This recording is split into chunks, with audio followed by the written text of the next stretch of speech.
All right, great day, Gadfly subscribers. It's CJ. Hopefully, everyone's having a great day today. It is Tuesday, March the 16th, and today I'm joined by London Paul of the Sirius Report. Really needs no introduction at all. You can follow Paul's work over at thesiriusreport.com, where he also has his premium content, including his daily podcast. Paul, great day. How are you, sir? Yes, I'm very well. How are you?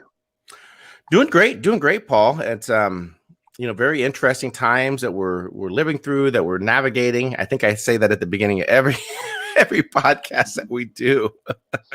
Yeah, but it is because every day of every week of every month, there are significant developments, and sometimes they're not obvious developments, but sometimes they're pretty significant, even though they seem pretty innocuous. And we thought, obviously, two very important topics are, and cybersecurity, I can't emphasize, it actually poses far more of a threat now going forward than conventional warfare. That is really the conventional warfare of the future.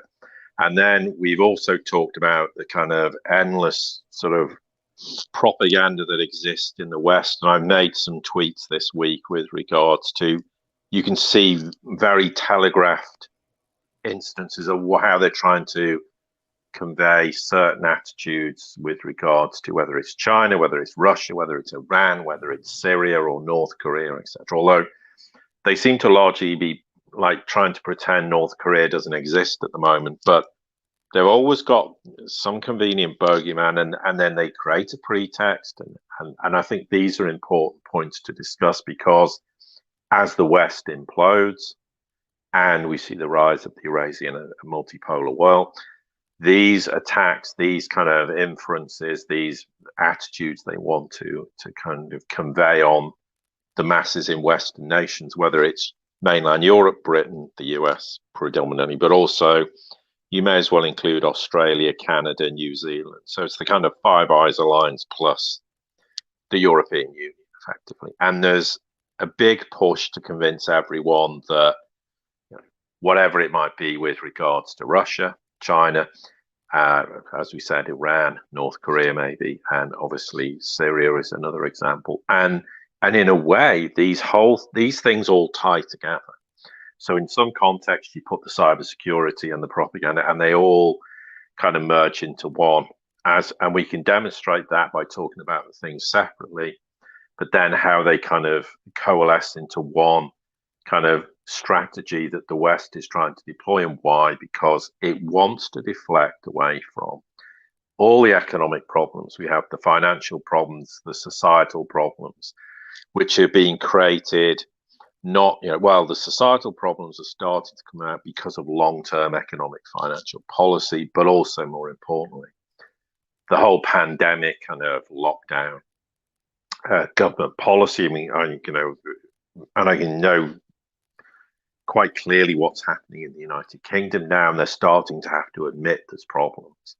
Although they're trying to kind of make out it's not virus related, or it's not, lockdown policy decisions that have caused this, but absolutely it's caused it. I mean, otherwise it's a mighty big coincidence that for the last 12 months we've had restrictions to varying degrees in place, and the effect it's now having on society. So there's all these problems, and they don't want people to focus on it. So they'd rather saturate them with propaganda to convince them that problems lie elsewhere. But don't worry, internally, the economy is not going to be a problem. The central banks have got it all under control.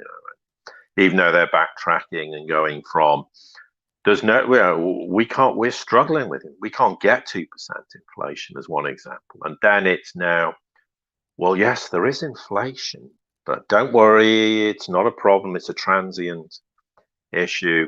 And eventually it'll be, it is a problem, but don't worry, it'll get itself sorted out in 6 months or a year. And it's that kind of classic central bank posturing where something temporary always becomes a permanent feature. And we've seen that particularly, I would say, in the last kind of 2 years or so with Fed policy. They're always talking, or ECB or the Bank of England, in these sort of everything's transient. It's a temporary problem. We'll have temporary QE. We're going to have a short period of zero interest rate policy, and inflation is not going to be a problem. And they're just trying to manage people's understanding not to panic, because it's the economy is going to be fine, and when all the lockdown ends, then everything returns to normal. But this kind of propaganda is trying to deflect people away from reality. And the other thing is, with cybersecurity, it's very hard to actually prove whether someone was responsible, wasn't. So, if someone goes and obviously launches a missile strike on a US base, for example, it's probably a lot easier to prove who was responsible, although it could still, of course, be subverted in the minds of the people who was responsible, like chemical weapons attacks in Syria. But something actually tangible happened. But you could quite legitimately say, well, this aspect of our security services was breached, and by the way, it was China, or it was Russia, or Iran. And where's the evidence? And I mean, and that's the other thing. If some foreign unknown entity wants to breach security, or some installation inside the UK or the US, they can very easily leave a fingerprint that makes it look like it was the Chinese or the Russians. You just spoof your IP address, and away you go. So these are very serious implications in the future, and it could be very easily used to subvert opinion, because not least that the United States now realizes, privately at least, that militarily it can't compete with the Russians, and increasingly it can't compete with the Chinese.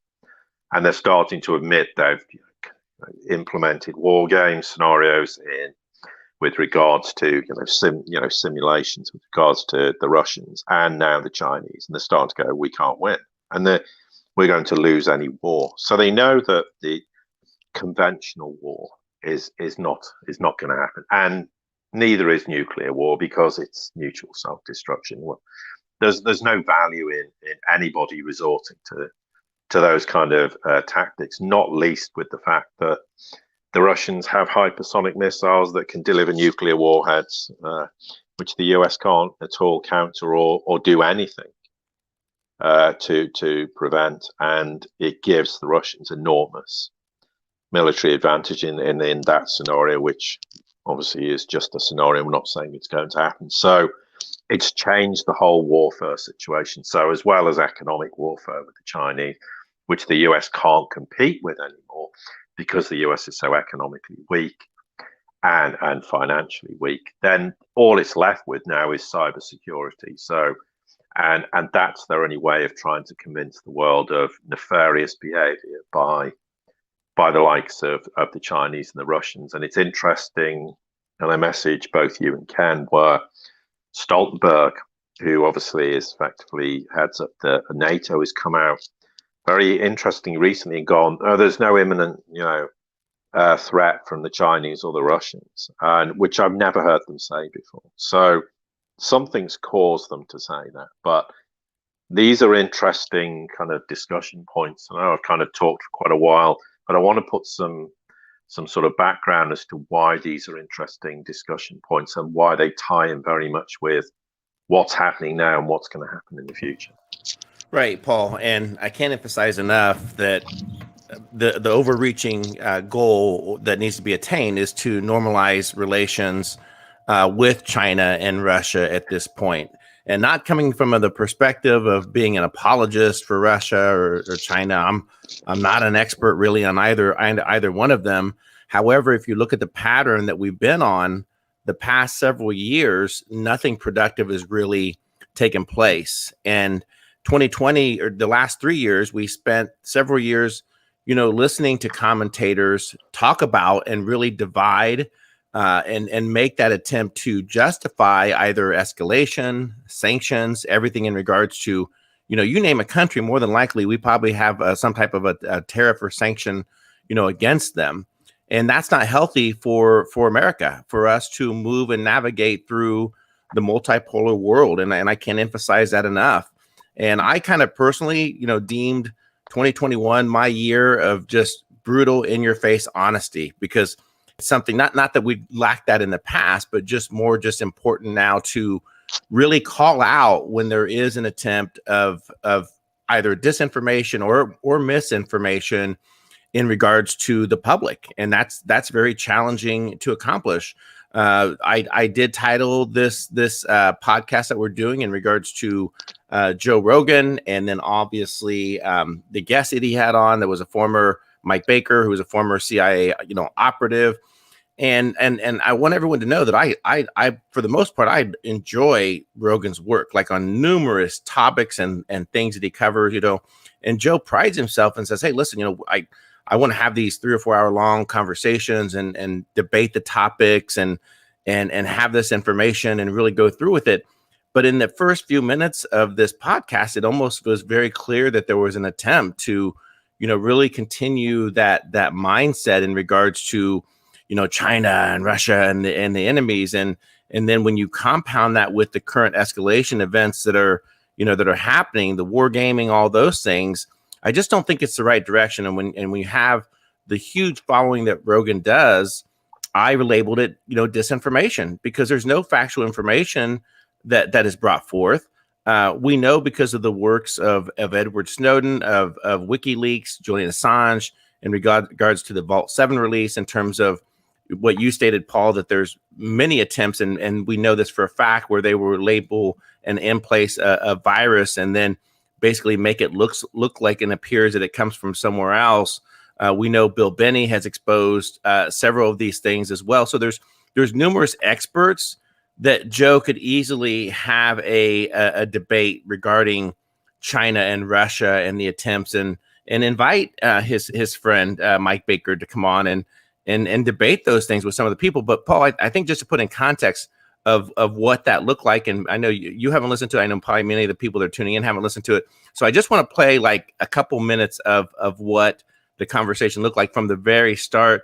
And we're going to play just a couple minutes of this. And this is regarded as fair use, because we are going to talk about this a little bit. So here we go, Paul. Let me bring this in.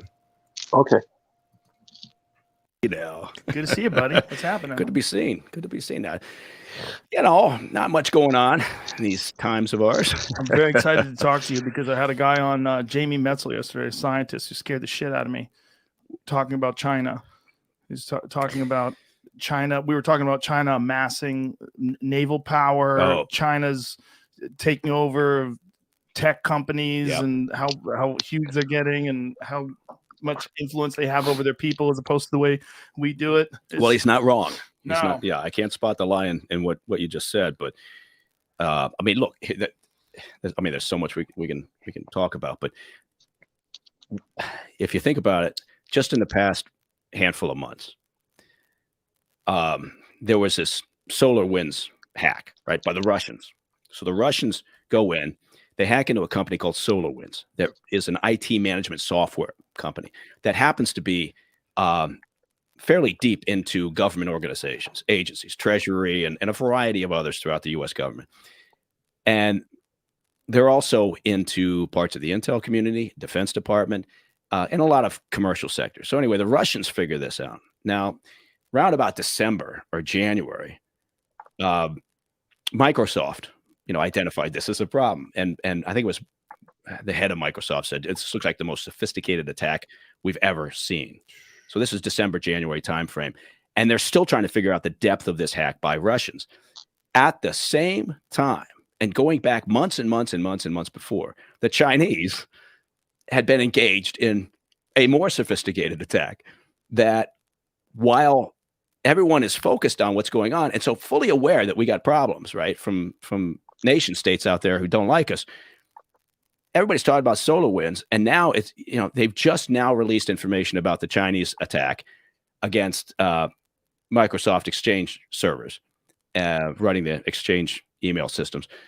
And this thing is enormous. And so the Chinese, we've been so focused for 4 years on the Russians, and they're out there to cause us all sorts of problems. So we should be focused on them. But it's China that's the biggest problem. And so this guy is absolutely right. Jamie's right. It was terrifying. Yeah. Listen to what he was talking about. The way I'm going to pause it there, Paul, because that's really the context of it. And I know you probably, as you were listening to that, I'm sure you were kind of cringing in regards to that. So go for it, Paul. Well. Look, let's be brutally honest. Let's take a slight step backwards. There is absolutely no doubt whatsoever that that U.S. intelligence, Chinese intelligence, Russian intelligence, British intelligence, or whatever, would always be looking right to obtain information about what the other, the other side's doing effectively. And there is no doubt that there has been attempts to infiltrate intelligence agencies. I mean, but this is something all sides do, okay? In a very broad context, and there's no dispute in that. No one's going to sit there and suggest the Chinese don't do it or the Russians, but we know full well that the US intelligence agencies and the UK do. The one thing that the Chinese and the Russian intelligence agencies don't do is try to frame other nations for things that they're involved in. And they aren't trying to implement regime change attempts in other nations, which Western intelligence agencies do. Now, with regards to, and we could do, this is where I said this kind of thing to do with the belief system. I don't doubt for 1 minute that the person concerned who was on absolutely believes empirically in this threat from China. But you've got to bear in mind that back in, now it is 3 years ago now, I said you're going to start to see the biggest anti-Chinese propaganda campaign starting, and it'll make whatever the propaganda campaign was against Russia seem like, a drop in the ocean in comparison. And that's absolutely proved to be the case. Now, he makes reference to this situation where there was this, apparently there was I say apparently, but let's just assume at least this is the case, that there was this hack against a Microsoft Exchange server. And Microsoft apparently accused Chinese hackers of carrying out this hack against its Exchange email server, and they were trying to obviously take advantage of software vulnerabilities. And the argument is, well, they'll infiltrate law firms, defense contractors, and non-government organizations, think tanks, etc. Now, in principle, there's an argument that says that could be the case. Now, okay, and China's dismissed the claim. Well, let's be objective. Even if China did do this, right, they're not going to admit to it. So, I mean, dismissing claims is pretty meaningless. I mean, it's just, well, yeah, if you don't do it, you're going to say it, but it really doesn't matter whether someone says it or doesn't say it, because even if they deny it, that the US will go, or the West will go, well, they still did it. The interesting part is the US government itself came out and said it wasn't ready to apportion blame to China or anyone else, but apparently it'll name the culprits as soon as possible. Now, the question in all these situations is, and I would say if China came out and said, we were hacked, they would, or some internal system or software was breached.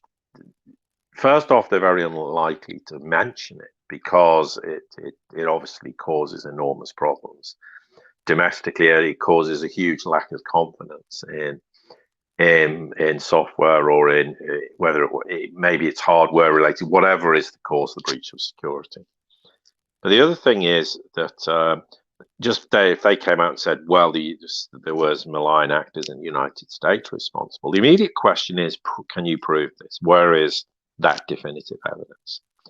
Now, for Jake Sullivan, who's the National Security Advisor, to say, well, I'm not in a position to provide attribution, but I do pledge to you we'll be in a position to attribute the attack at some point in the future, and we'll come forward and say who we believed perpetrated the attack. Well, that might just be because we've always said it's impossible for previous administrations to come out and claim within minutes who was responsible. A la 9/11 was a great example of this.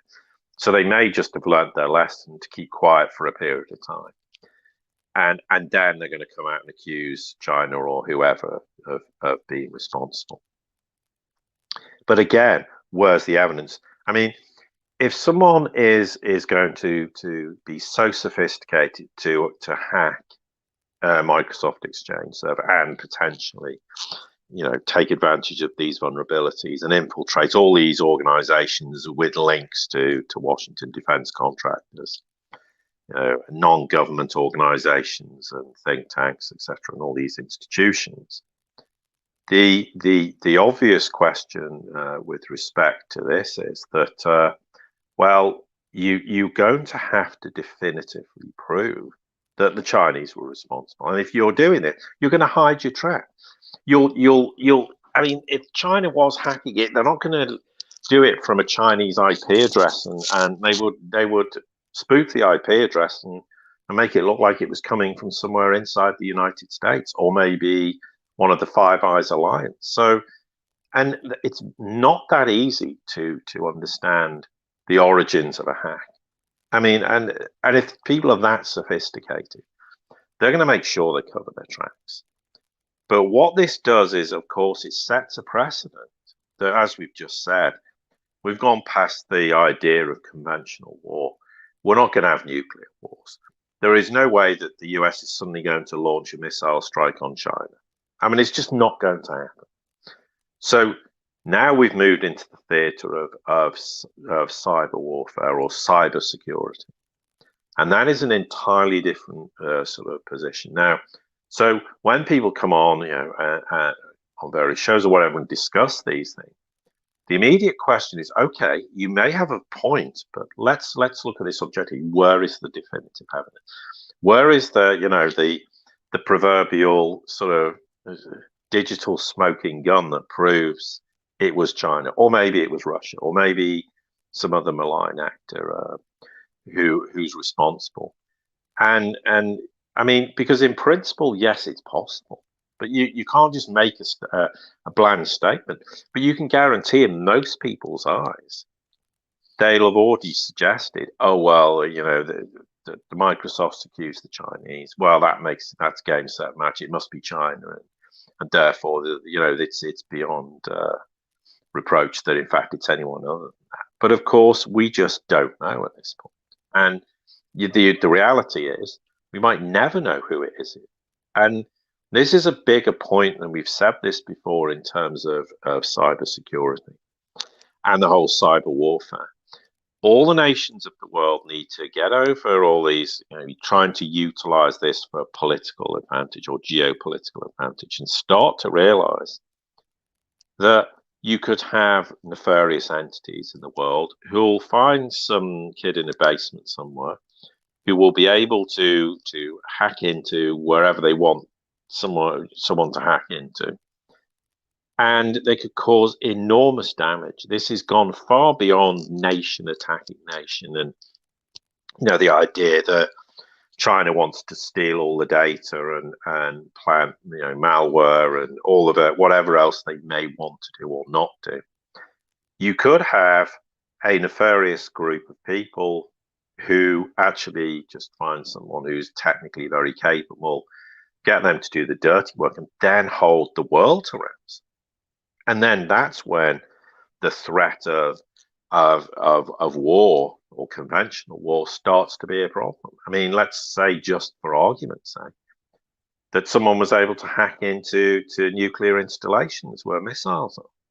They could then hold the world to ransom. And we should not just dismiss this as, well, that's impossible, it can't happen. And without any shadow of a doubt, we need to be extremely careful who we accuse of, because ultimately the global nations are going to have to sit there and cooperate.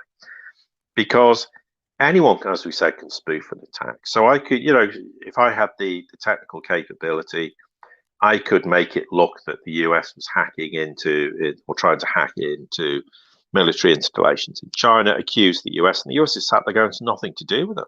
No, it's some nefarious sort of, highly capable group of individuals, or maybe even an individual who can hold the world to ransom. That's how serious it's gotten. People are, are all very dismissive of these, and they're all focusing on conventional warfare and thinking that if the US puts a few more troops in the Middle East, it means war's going to happen. It doesn't.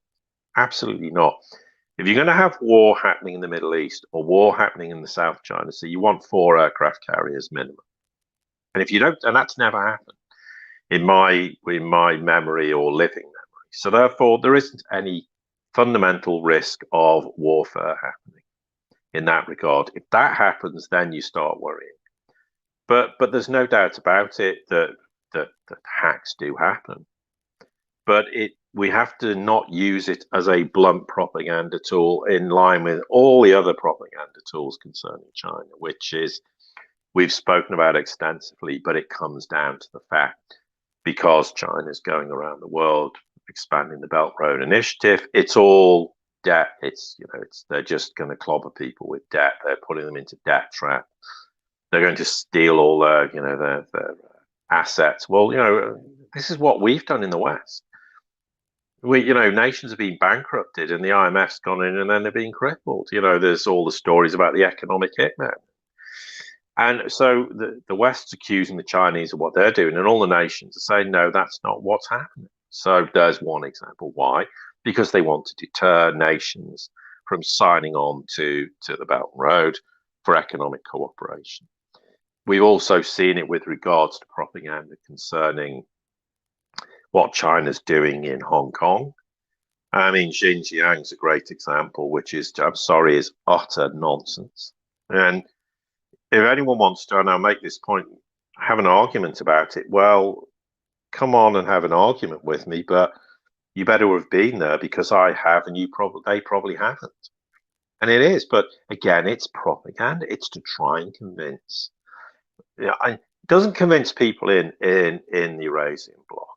I think it's to convince Western nations you don't want anything to do with the Chinese. We can't trust China because, well, at some point in the future, and Europe's already embracing China with trade deals, etc. But they deliberately don't want, I think, particularly more than ever, the UK and the US populace to actually trust China and say, okay, we're going to embrace them. This is the world. This is the future.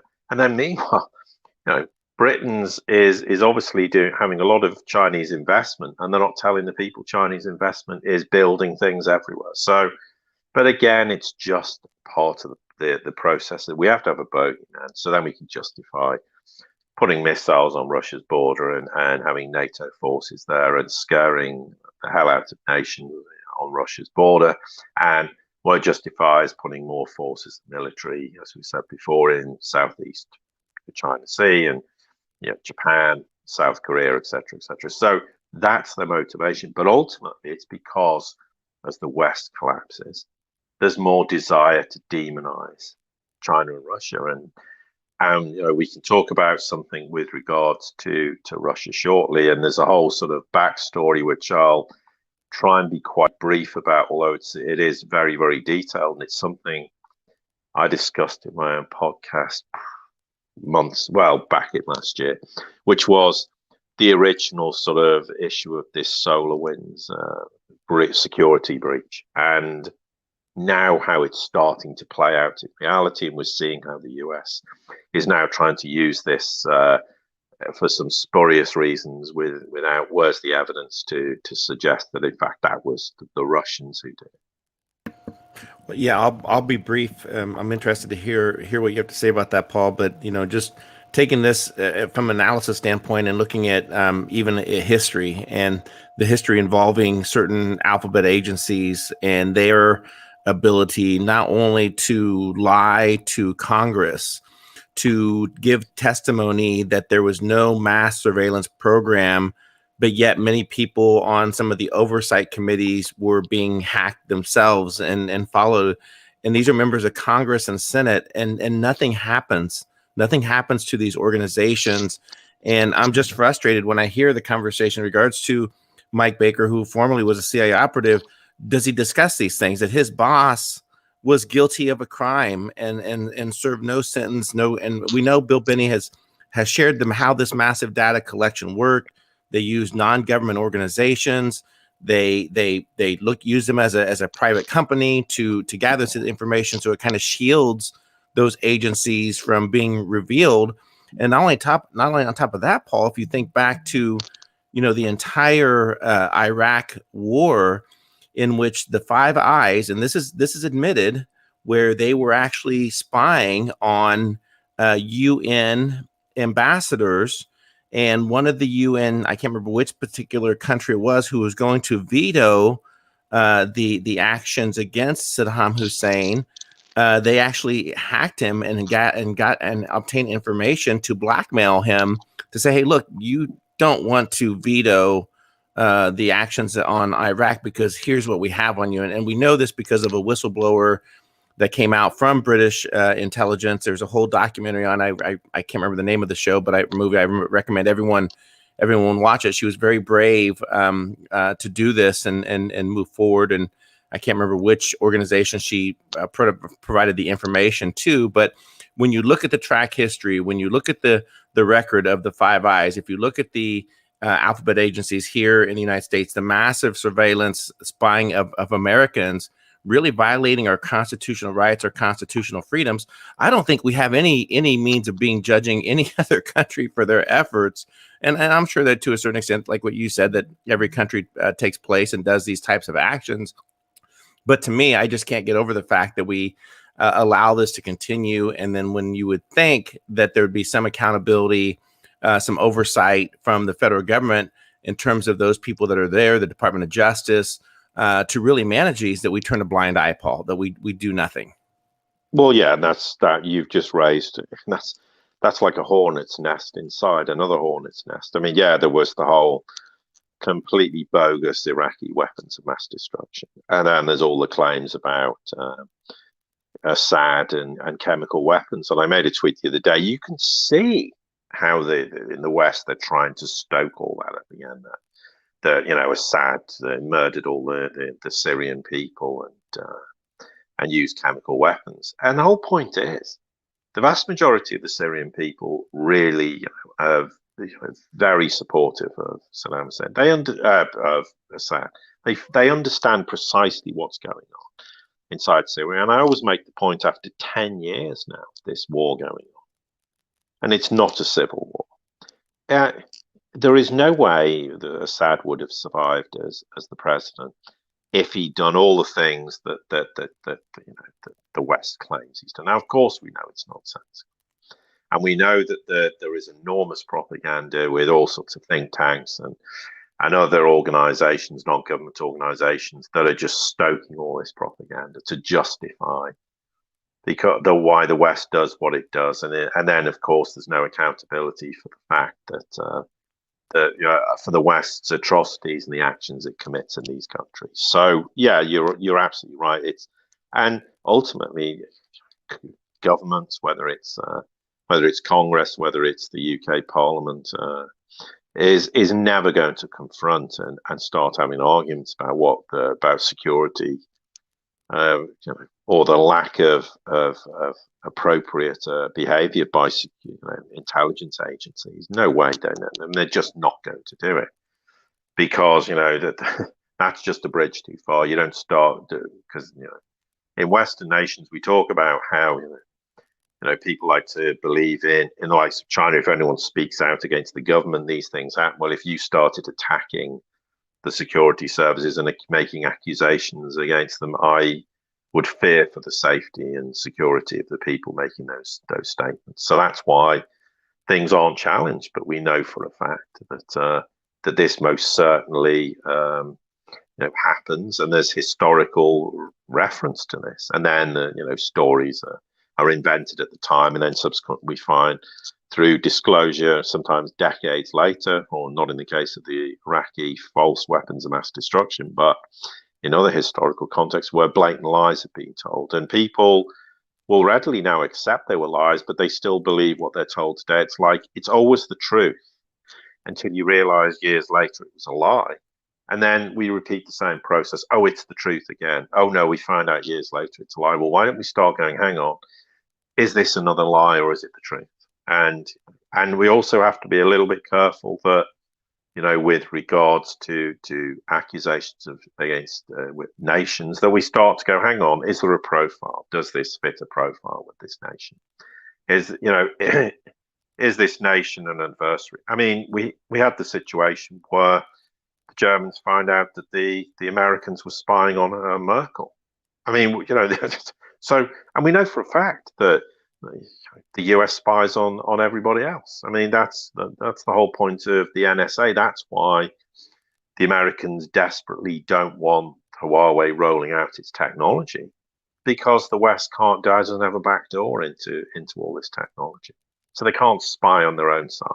And there is, I mean, so these sort of things are never discussed either. So yeah, we need to have objectivity, but it's very easy at the moment to jump on the anti-Chinese Russian bandwagon. And no one's suggesting they're perfect nations, but we need to start to put this in context, that a lot of the things that we're told is just blatant nonsense and lies. And let's just look at the world and look at what Russia did inside Syria. Let's look at the truth of the matter. I mean, we have the situation where not only did Russia eradicate a lot of the Western finance and backed with weapons, these terrorists, these jihadists, but also they managed to get emergency supplies on. They've shipped hundreds of tons of food aid. They've helped to start to get a large part of Syria back on its feet. That's what they've done. Where is the West done one thing to help the Syrian people? One bag of rice. Nothing. Absolutely, we don't do anything. We pretend to care about the people. We don't care about the people, because if we did, we'd have, they wouldn't be arming and financing jihadists and so-called moderate rebels to try and overthrow a leader who, for no justification. And the list goes on, and we're not going to sort of discuss that, but that's part of the problem. It's all perception. If you ask most people in the West, they will perceive Assad as this disgusting, despicable leader who's done horrendous things to his people. Well, we need to start looking at what is being done to us in Western nations. And we're not suggesting that's being done, but we need to start to scrutinize what's going on in our own countries in terms of surveillance. I mean, people keep going on about they're turning everything into a surveillance state. Well, we already have a surveillance state. It's existed for decades. And okay, modern technologies made that evolve. If you have a mobile phone, that is you're just walking around with something that can track your every movement, can listen into any conversation. The only way you can't be tracked is if you take the battery out of your phone. Well, you know just how now in a lot of modern day smartphones you can't take the battery out. When I first had phones for years, you could just open the phone and whip the battery out, because sometimes batteries got old, or the phone used to lock and you couldn't see. We used to whip the battery out and put it back in. Well, that's the reason why we have that technology. So you can't take the battery out. So surveillance exists. There isn't some great overarching need for any more surveillance, or in fact that they listen to every single person, because they don't. But if you become a person of interest, of course they can do that. But try and keep this, because on it's an enormous. I think when I did it on my podcast, I literally spent half an hour alone just trying to dissect this. But of course, last year, in very broad terms, the US issued this warning saying that these nation state hackers had hijacked software that was used by a lot of the Fortune 500 companies, and also they said federal agencies to gain entry to secure IT systems. And they used this SolarWinds Orion platform, and the US Department of Homeland Security Cybersecurity said that all federal agencies had to disconnect from the platform. And apparently, of course, it's used by IT departments, and they monitor, manage networks and systems. And that's the kind of nuts and bolts of it. There was a situation where there was a company called FireEye, which is a cybersecurity company, and it said it had fallen victim to the hack also. And it found numerous other victims, including governments, consulting technology, telecom, other entities. But note, not just in the United States, but also Europe, Asia, and the Middle East. So this was a global problem, therefore affecting hundreds of thousands of organizations course, it was the usual thing. The National Security Council in the US comes, oh, we're gonna deal with this, and GCHQ in Britain goes, oh yeah, we're working with Five Eyes and Fire Eyes, sorry, and all these people, and we're going to handle this situation, deal with it. And there was claims actually that perhaps the US Treasury had been a victim, but that was never substantiated. So therefore, there's a claim that there was a group who were involved, although, and apparently the Pentagon warned just prior to this that Russian state-sponsored hackers were targeting vulnerability to access government networks. And of course, the Russians said this is just nonsense. We're not involved in doing this. And of course, SolarWinds made the point that it was aware of some vulnerability, and this occurred in updates of its products released last year between March and June, and therefore it was involved in this investigation with all law enforcement agencies, this FireEye and the FBI. And obviously, due to the sophistication, it had to be a nation state, but at this point they didn't know which one it is. So obviously the concern was, well, maybe they targeted the US Treasury Department. And I remember at the time when it happened that there was a National Security Council meeting at the White House at the weekend. So they obviously took it extremely seriously. No one's disputing something happened, but at that point they didn't know, and this was back, I think, in November. I don't remember the exact date. So that was the kind of nuts and bolts of it. Yeah, you could go into a lot more detail, but probably you don't need to be. And the reason we're mentioning that is we kind of fast forward to nearly a week ago or so, and there was this whole sort of SolarWinds thing started to rear its head again, and Putin came out because there was reports. I can't remember which news agency it was that cited all these senior US officials that it was going to prepare all these cyber attack responses on Russia as retaliation for this SolarWinds hack. And the Russians, or the Kremlin spokespeople, came out and said that they were really alarmed by this, and this was a pure international cybercrime, and if the US obviously attacked, and they said that they don't have anything to do with cyber crimes and cyber terrorism. And okay, the argument is, well, they would say that, of course. But I think his name's Peskov. He's one of the main Kremlin spokesperson. He came out and in relation, I think it was actually in the New York Times, and stated that the newspaper actually didn't rule out the American state could be involved in the cyber crime.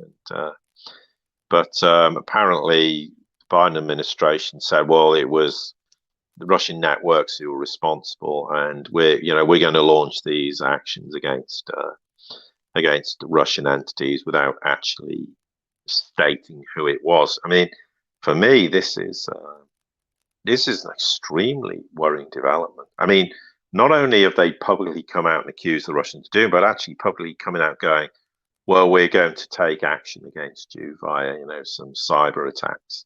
I mean, this is where you get this kind of escalation that's extremely worrying and extremely concerning, because these sort of things just shouldn't happen.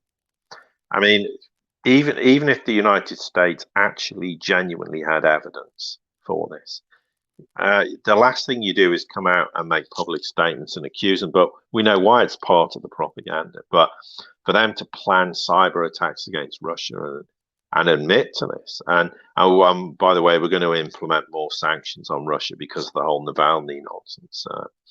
Now, okay, there's an argument that may say that this is just, it's just a sort of noise to sort of show the American people we're being tough against Russia, and we're not going to tolerate what they did to Navalny, even though that whole story is a complete farce in of itself, and therefore we're going to have this retaliatory action against the Russians because of SolarWinds, and therefore the evidence is, well, Russia is therefore responsible for it, and the question, therefore, from my perspective, once again, is where's the definitive evidence? Where is the actual proof with regards to it? And what they should more importantly be saying is, okay, there was this international cyber attack. It affected practically every continent on the planet, that hundreds of thousands of organizations. Who was ultimately responsible? And and start to realize there are serious security threats. And I'm maybe perhaps laboring this point, but they do exist. And this is going to be the problem in the future. We're not going to be worried about pointing missiles at Russia or China and Russia pointing missiles at the United States. We're going to have to be extremely concerned about the vulnerability that technology can cause and hold the world to hostage. And when quantum computing comes in, then we've got major problems, because the risk of literally any sort of security just becoming irrelevant. I mean, you can put the most sophisticated security protocol to prevent people hacking, and could be rendered completely useless. So any form of encryption ceases to have any validity. That is a massive problem. And we're becoming more technologically advanced, so that there are far greater risks to, just a small, never mind someone hacking, defense contractors and things like that. What happens if someone hacks, the power grid? What happens if someone hacks, nuclear installations? What happens if someone hacks stock markets? You could potentially cause an enormous event. And it could literally be just an individual in their basement somewhere. We're sort of stereotyping a bit. But that is the severity of the problem. But of course, cyber attacks, cyber warfare is a great propaganda tool. And there's no doubt, we know the Biden administration or the people in it have a very great loathing of Putin and Russia. We only have to see what was going on during the whole time Trump was president, and then trying to accuse him of being an agent of the Kremlin, which was utter nonsense, of course. So, is this just conveniently, well, we've ascertained it was the Russians, so now we've got an excuse to go, have a go at the Russians? But no, and no doubt about it, when Putin publicly comes out and is furious about it, well, that is very, very concerning, or it should be for the United States. And the consequences, because Russia is not going to take that lying down. And therefore it sets this kind of tit for tat. It's almost like, let's expel a diplomat. You're right, you expel a diplomat. Let's impose some sanctions. Okay, we're going to impose some sanctions on you. But when you start, admitting publicly to cyber warfare, what does that tell the rest of the world? The rest of the world's looking at this going, again, the trust aspect with the United States goes out the window. No one's going to trust them when they fear that they're going to be responsible for just these indiscriminate cyber attacks. And already I think there's people questioning the whole Five Eyes alliance. There's certainly trust issues. And I don't dispute that they're going to start to look at this and go, well, what happens if the United States wants to hack something in our nations, and then blame it on the Chinese or the Russians? Or let's flip it on the other side. It'd be, for argument's sake, the Chinese or the Russians could do something and blame it on the Americans. I'm not saying they will do it, but this is how it works.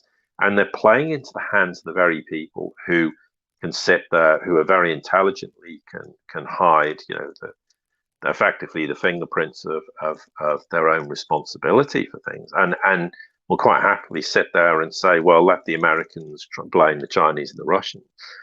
But ultimately, this could come back and blow up very badly, not just in China and Russia's face, but in the Americans themselves. And instead of having an international kind of cybercrime unit where there's huge cooperation between nations, and they need to get on top of this and deal with it. Otherwise, the security threat, the economic threats, the societal effects could be potentially enormous going forward. And I've spoken about this for years. I've written to governments about this and warned them they need to start to realize there has to be an international task force to deal with this. Now, we know there's cooperation in security terms when there's threats. There's even cooperation at certain levels between the Chinese and the Americans, and the Russians and the Americans, and et cetera, and every nation, which is why, as I say, we go to bed at night, the world looks pretty much the same when we wake up, because there has to be that level of cooperation and coordination. But we need to be extremely careful in trying to seek to take political advantage, both from a domestic perspective and an international perspective, that the West particularly doesn't take its eye off the ball of the real problem.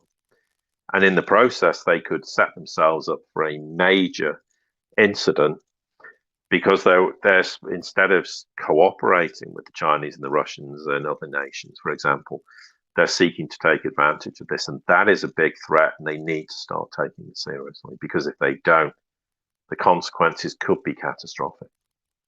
Yeah, very, very well said, Paul. I think that monitoring this, and I completely agree in terms of what they do have. And I think that's why this topic of cybersecurity, of viruses, and this manner, it's kind of a safe play for them, because they're able to manipulate the public in terms of what it is without doing it without any type of proof. So that's for starters. And then number two, they can potentially even establish themselves potential events or things that happen, and then turn it around and blame it on a third party. So, and that's a safe play for them.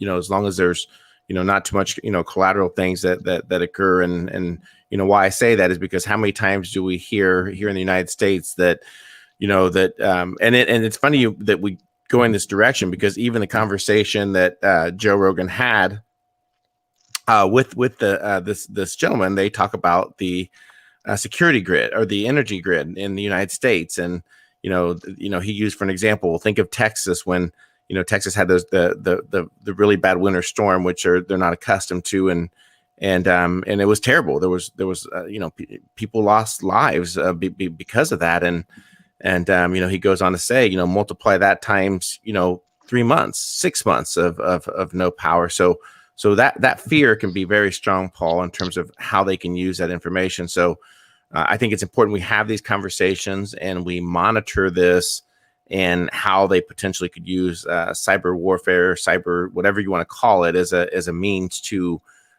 shape public opinion in regards to China and Russia. Yeah, and let's take it from a sort of broader context.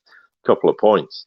There's always these fears of EMP attacks. Well, we can't just believe that an EMP attack could come from a state-sponsored actor. I think we've got to the point we need to start actually understanding that things we can attribute to state-sponsored actors don't actually have to be state-sponsored actors anymore. They could just be groups of individuals who decide that that they're going to exact some kind of revenge for whatever has gone on across the world. I mean, let's be brutally honest. The US has a lot of enemies across the world, and by extension, so do Western nations. And therefore, you only need to get the collectively, some very, very sort of intelligent, very tech-savvy individuals. I'm using a very glib statement to you to highlight the point, but these institutions or these organizations, could therefore create an EMP attack.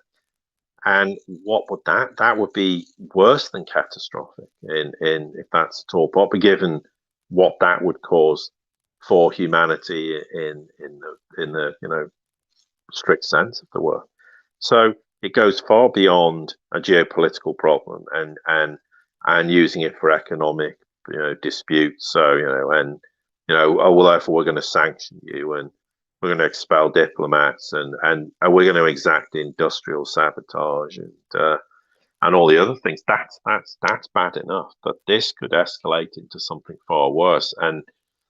And we need to be far more mindful that it's the one sort of thing we talk about, trying to find issues of commonality between nations. But the one thing you always find when you hear the Chinese developing relations, the Middle East, a great example, and we've seen this recently with the Russians.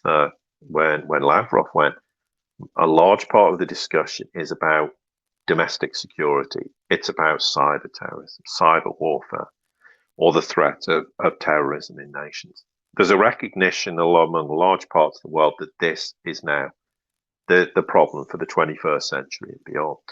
And we need to start, and as technology advances, that threat becomes more and more of a problem. And nations' borders ceases to be an issue. I mean, the world's becoming smaller and smaller. There are things individuals can do now that we couldn't. I mean, just take social media. You know, I can put a tweet out and potentially just about the whole world, if they want to, can read that.